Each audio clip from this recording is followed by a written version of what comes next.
হাত দ্বারা নষ্ট করে যখন আমরা এগুলো ফেলে দিতেছি, আপনি কি জানেন আপনার কি কি সমস্যা হতে পারে? আপনি তো জানেন না, না জেনে এগুলো করছেন। আপনি যদি জানেন আপনি তো মানে শিউরে উঠবেন। আপনার এমন এমন সমস্যা সৃষ্টি হয়ে যাবে, আপনার শুক্রাণু জিরো হয়ে যাবে, বাচ্চা কনসেপ্ট হবে না। কথা বুঝেন না?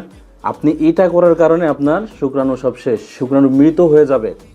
শুক্রাণু কী হবে? মৃত হয়ে যাবে।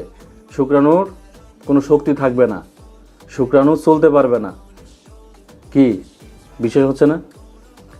এই জাতীয় কাজগুলো যারা করেন তাদের তো অনেকেরই বাচ্চা কাচ্চা হয় না, হয় না তো। কারণ এইগুলো করতে করতে করতে করতে আপনি এরকম পাতলা করে ফেলতেছেন ভাই। আপনি কেন বুঝতেছেন না? আপনার বীর্যের পরিমাণ কমে যাচ্ছে, আপনার শুক্রাণুর আকৃতিগত যে সমস্যা রয়েছে সেটি সৃষ্টি হচ্ছে। আপনি কেন বুঝেন না? আপনি নিজে ভুল করতেছেন। হ্যাঁ, অ্যাজোস্পার্মিয়া সৃষ্টি করে ফেলতেছেন। অ্যাজোস্পার্মিয়া মানে একদম শেষ, আর মনে করেন ওর ভিতর কোনো শুক্রাণু নাই, জিরো। আপনি এটা করার